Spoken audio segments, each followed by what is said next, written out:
محمد رسول الله لا إله إلا الله محمد رسول الله لا إله إلا الله محمد رسول الله لا إله إلا الله محمد رسول الله لا إله. میرے نبی کی ساری زندگی دو لفظوں میں آتی ہے، عبادت اخلاق، عبادت اخلاق، یا دو اور لفظ، حقوق اللہ حقوق العباد، حقوق اللہ حقوق العباد۔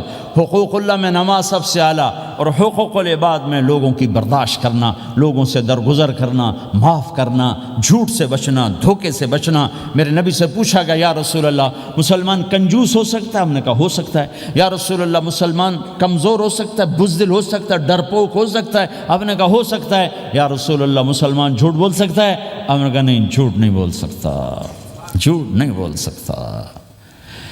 ہے میرے نبی نے فرمایا میرا امتی ہر گناہ کر سکتا ہے پر ایک جھوٹ نہیں بولے گا، ایک دھوکہ نہیں دے گا۔ لیکن پوری دنیا میں سب سے زیادہ جھوٹ بولنے والا اور دھوکہ دینے والا وہ اس امت کا فرد بن چکا ہے۔ سب سے زیادہ دھوکہ دینے والے ہم بن گئے، سب سے زیادہ جھوٹ بولنے والے ہم بن گئے۔ اور میرے نبی نے فرمایا تھا کہ مسلمان جھوٹ نہیں بولتا، دھوکہ نہیں دیتا، ہر گناہ کر سکتا ہے، جھوٹ نہیں بولے گا، دھوکہ نہیں دے گا۔ یہ میرے نبی کی زندگی کا دوسرا پہلو ہے کہ سچائی پہ جمو۔ چند پیسے بچانے کے لیے جھوٹ بولنا، ٹیکس بچانے کے لیے جھوٹ بولنا، کتنے پاؤنڈ بچا لو گے؟ ادھر تمہارے سامنے سچ روشن کھڑا ہوا ہے۔ میرے نبی نے کہا الصدق ینجی والکذب یہلک۔ ادھر جھوٹ کھڑا ہے، ادھر جھوٹ کے ساتھ 4 پاؤنڈ بچیں گے، ادھر سچ کے ساتھ اللہ ملے گا، لے لو جو لینا ہے لے لو۔ ہاں، الا لعنت اللہ علی الکاذبین، جھوٹوں پہ اللہ کی لعنت۔ اس لعنت کے ساتھ 400 پاؤنڈ بچا لیے، 4000 بچا لیے، 4 ملین بچا لیے، 4 بلین بچا لیے، 4 ٹریلین بچا لیے، ساری دنیا کو بچا لیا، اور اوپر اللہ کی لعنت پڑی تو اللہ کی قسم گھاٹے کا سودا ہے۔ اور سچے ہو گئے، سچ بولا، یہ میں 100 پاؤنڈ کماتا ہوں، لے لو جو لینا ہے اس میں سے، یہ میں 1000 پاؤنڈ کماتا ہوں، لے لو جو لینا ہے، یہ میں 50,000 پاؤنڈ کماتا ہوں، لے لو جو لینا ہے۔ کہ مسلمان کی زبان سے جھوٹ نہیں نکلتا، سچ ہی بولتا ہے۔ آپ تشریف لے جا رہے ہیں، ایک آواز ہے یا رسول اللہ، آپ نے یوں دیکھا کوئی نظر نہیں آیا، پھر آواز ہے یا رسول اللہ، تو آپ نے دیکھا کہ ہرنی ڈیئر چھوٹی وہ کھڑی ہوئی رسی میں بندھی، تو آپ نے کہا کیا ہوا؟ کہا جی آپ کا صحابی مجھے پکڑ کے لایا ہے، میرے چھوٹے چھوٹے بچے بھوک سے رو رہے ہوں گے، آپ مجھے چھوڑ دیں، میں بچوں کو دودھ پلا کے واپس آ جاتا، مجھے پتا ہے میرے اللہ کی تقدیر میرے بارے میں کیا ہے۔ تو آپ نے کہا اگر تو واپس نہ آئی تو پھر؟ تو اس نے کہا مجھے اللہ جہنم میں ڈال دے۔ آپ نے اس کی رسی کھول دی، خود وہیں بیٹھ گئے، اس نے دوڑ لگائی اور پہاڑوں میں گم ہو گئے۔ تھوڑی دیر کے بعد وہ دوڑتی ہوئی آئی اور آ کے سر یا رسول اللہ میں حاضر ہو گیا۔ تو آپ نے اس کو باندھ کے وہیں آپ بیٹھ گئے نہیں۔ دیر کے بعد وہ صحابی آئے جنہوں نے اس کو شکار کیا تھا، پکڑا تھا، تو کہنے لگے، ان کا یا رسول اللہ آپ یہاں کیسے؟ کہ میں ایک درخواست لے کر آیا ہوں۔ کہ کیا؟ کہ یہ ہرنی مجھے ہدیہ کر دو۔ کہ یا رسول اللہ سب کچھ آپ کا ہے، کہ بس یہ ہدیہ کر دو۔ کہ یا رسول اللہ حاضر۔ تو آپ نے اس کو لے کر رسی اس کی گردن سے نکالی کہ جا بچی اپنے بچوں کے پاس جا کے خوشی منا۔ سچ نجات دیتا ہے اور جھوٹ ہلاک کرتا ہے۔ ایک ہرنی جان کی بازی کھیل گئی سچ بولنے کے لیے، تم چند پونڈوں پہ جھوٹ بولتے ہو، ایمان کو برباد کر کے رکھ دیتے ہو۔ مسلمان جھوٹ نہیں بولتا، مسلمان دھوکہ نہیں دیتا،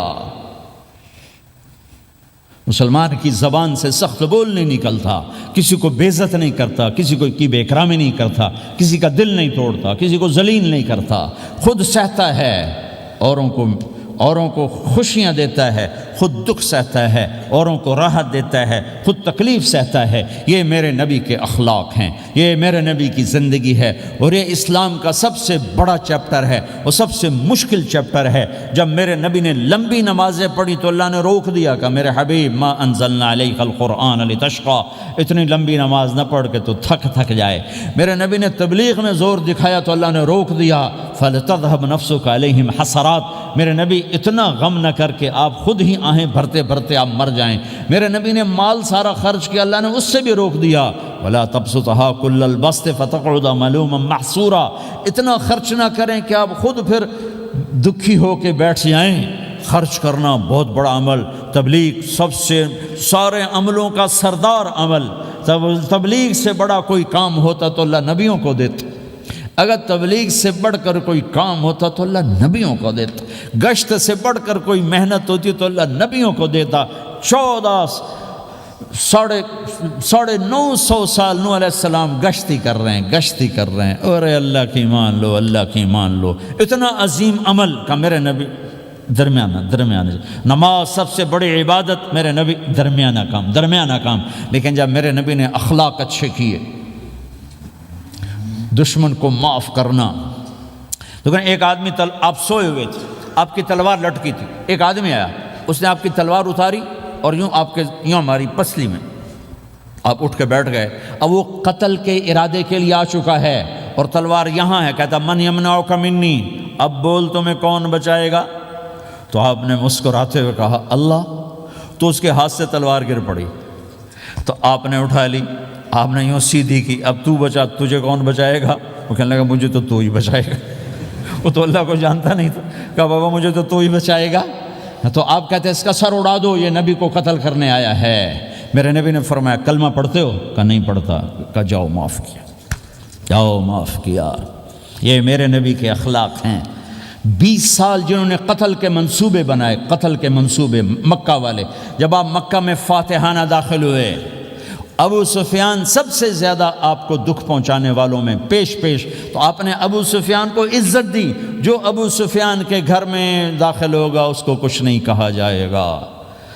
آپ تو ابو سفیان کو بلا کے سولی پہ لٹکاتے، اور آپ کہہ رہے ہیں جو ابو سفیان کے گھر میں جائے گا اسے کچھ نہیں کہا جائے گا، جو بیت اللہ میں ہوگا اسے کچھ نہیں کہا جائے گا۔ سارا مکہ سامنے، آپ یوں بیت اللہ کا دروازے پر یوں دونوں ہاتھ ایسے ٹکا کے کھڑے تھے۔ پھر آپ نے کہا میں کیا کروں گا اب تمہارے ساتھ؟ تو سہیل بن عمر نے کہا آپ کریم ہیں، کریم کے بیٹے ہیں، تو آپ نے کہا جاؤ میں نے معاف کیا۔ یہ اخلاق آج مٹ چکے ہیں، مردوں سے، عورتوں سے، علم والوں سے، خانقاہ والوں سے، تبلیغ والوں سے، سب زیرو ہوئے پڑے ہیں۔ جب تک یہ اخلاق زندہ نہیں ہوتے اسلامی زندگی قائم نہیں ہو سکتی، اسلامی معاشرت قائم نہیں ہو سکتی، اور دین دو چیزوں سے آگے پھیلتا ہے، ایک دعوت اور ایک اخلاق۔ دعوت اور اخلاق، دعوت نہیں ہوگی تو اخلاق وہیں پڑے رہ جائیں گے، اخلاق نہیں ہوں گے تو دعوت کوئی قبول نہیں کرے۔ میرے نبی نے کتنے معجزے دکھائے مکے میں، نہیں کلمہ پڑھا۔ بدر میں ان کے 70 مارے گئے، فرشتوں کو دیکھا، جبریل کے گھوڑے کی آواز سنی، کلمہ نہیں پڑھا۔ خندق میں شکست ہوئی، کلمہ نہیں پڑھا۔ پانی نکلتے دیکھا انگلیوں سے، کلمہ نہیں پڑھا۔ ایک بکرے کا ایک بازو پکایا، ایک بازو بکرے کا، ایک اگلا جو بازو ہوتا، اور 40 آدمیوں نے کھانا کھایا اور ایک بوٹی کم نہیں ہوئی، کلمہ نہیں پڑھا۔ لیکن جب میرے نبی نے کہا جاؤ معاف کیا تو سارے ہی کلمہ پڑھ گئے کہ واقعہ یہ اخلاق نبی کے ہو سکتے۔ حنین کی جنگ میں جب بھاگے لوگ، شکست ہوئی، تو ایک صحابی کا بھاگتے ہوئے پاؤں ہمارے نبی کے پاؤں پر آیا، اور جوتا سخت تھا، تو آپ نے کہا اوجعتنی، اور آپ کے ہاتھ میں چھڑی تھی، آپ نے اس کو یوں ماری، کہا اوجعتنی، ارے تو نے مجھے کتنا زیادہ درد پہنچایا، دکھ پہنچایا۔ وہ بیچارے پگھل کے رہ گئے اور پریشان ہو گئے، اور فرماتے ہیں سارا دن میں پریشان، ساری رات پریشان کہ اللہ کے نبی کو میں نے تکلیف پہنچائی، اب میرا کیا بنے گا؟ اگلا دن ہوا تو اعلان ہو رہا تھا بھائی جس کا پاؤں نبی کے پاؤں پہ آیا تھا اس کو اللہ کے نبی بلا رہے ہیں، تو صحابی کہنے لگے میں نے سمجھا بس اب میری تو دنیا بھی گئی اور آخرت بھی گئی، اب میرے اوپر کیس بنے گا اور مجھے ڈانٹ ڈپٹ بھی ہوگی، میرا کتنا بڑا گھاٹا نقصان ہوگا۔ یہ حاضر ہوئے ڈرتے ڈرتے، تو آپ نے فرمایا میرے بھائی کل میں نے تمہیں چھڑی ماری تھی، وہ مجھے معاف کر دینا، اور یہ 80 اونٹ تمہیں ہدیہ دیتا ہوں، 80 کیملز یعنی 80 پراڈو، 80 رینج روور کا یہ میری طرف سے تمہیں ہدیہ ہے۔ وہ حیران پریشان، یہ میرے نبی کے اخلاق ہیں، یہ میرے نبی کے اخلاق ہیں۔ کانٹے بچھانے والی نے 4 دن آنا چھوڑ دیا، بیمار ہو گئی تھی، تو آپ نے کہا کیا بات ہے، وہ ہمارے راستے میں اب کانٹے کوئی نہیں ہیں؟ کہا یہ وہ بیمار پڑی ہے جو کانٹے بچھاتے تھے۔ تو آپ اس کے گھر چلے گئے، ماں جی خیریت تو ہے، آپ ٹھیک تو ہیں؟ کہا بیٹا مجھے کلمہ پڑھا دے، بس تیرے اخلاق نے مجھے فتح کر لیا ہے۔ میرے بھائیوں یہ چیپٹر بھول چکے ہیں، بھول چکے ہیں، بھول چکے ہیں۔ جب تک یہ چیپٹر زندہ نہیں ہوگا زندگی اسلامی نہیں بنے گی، معاشرہ اسلامی نہیں بنے گا، اور آگے قوموں کے لیے اسلام کا دروازہ نہیں کھلے گا۔ ہمیں معاف کرنا آتا ہو، ہمیں گالی دینے والے کو دعا دینا آتا ہو، غیبت کرنے والے کی تعریف آتی ہو، اور غیبت کرنے سے، غیبت سننے سے اپنے آپ کو ایسے بچاؤ جیسے زہر سے بچاتے ہو، اسے آگ سے بچاتے ہو۔ ایک دوسرے کو نفرت کا بول نہ بولو، ورنہ ساری زندگی تباہ و برباد ہو جائے گی۔ میرے رب کی قسم، میرے نبی نے کہا ایک زبان کا بول انسان بولتا ہے اور جہنم کی گہرائیوں میں گر جاتا ہے، اور ایک زبان کا بول انسان بولتا ہے اور جنت کے درجات پر چڑھ جاتا ہے۔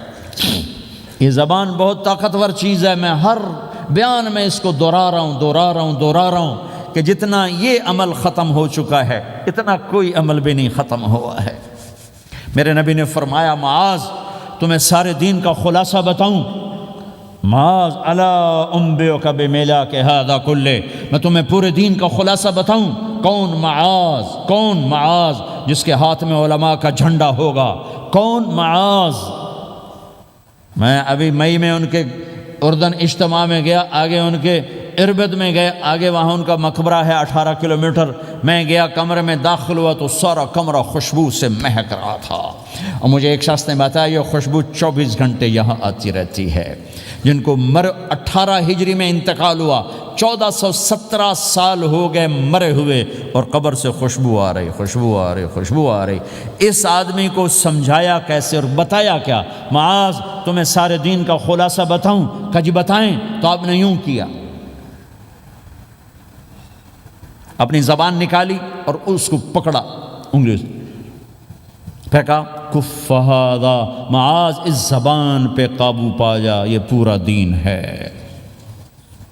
یہ زبان آج کھل گئی ہے، کھل گئی ہے۔ حضرت لقمان علیہ السلام کا فرمان ہے بیٹا میں چپ رہنے پہ کبھی نہیں پچھتایا، میں ہمیشہ اپنے بول پہ پچھتایا ہوں۔ معاذ نے کہا یا رسول اللہ زبان کے بول پہ پکڑ ہوگی؟ کہ تیرا بھلا ہو جائے معاذ، سب سے زیادہ جہنم میں دھکا دینے والی زبان ہوگی۔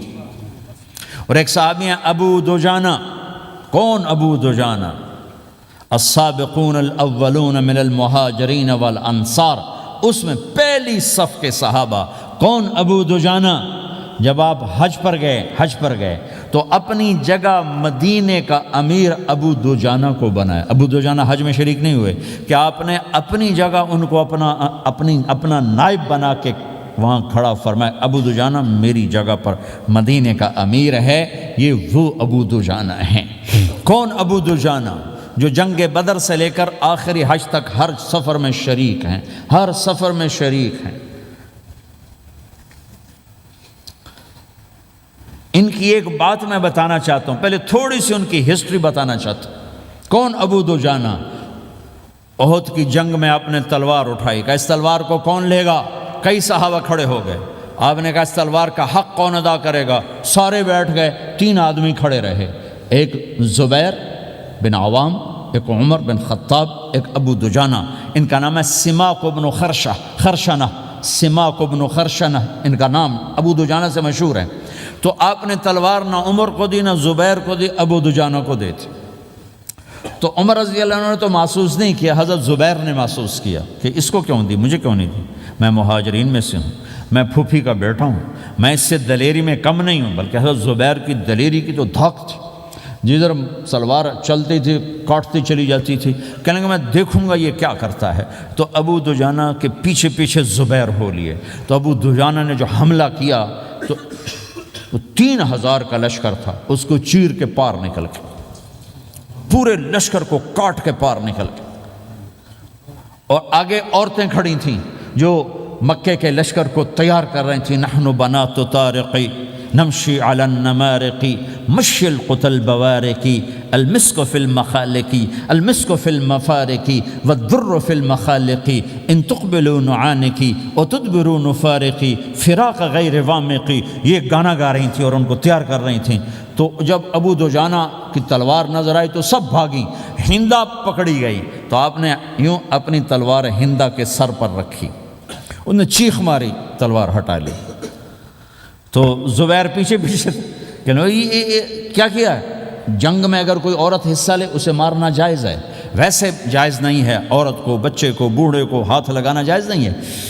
تو انہوں نے کہا تلوار کیوں نہیں چلائی؟ کہا میرے محبوب کی تلوار ہے، عورت کے خون سے رنگین کر کے اس کی شان نہیں گھٹانا چاہتا، یہ میرے نبی کی تلوار۔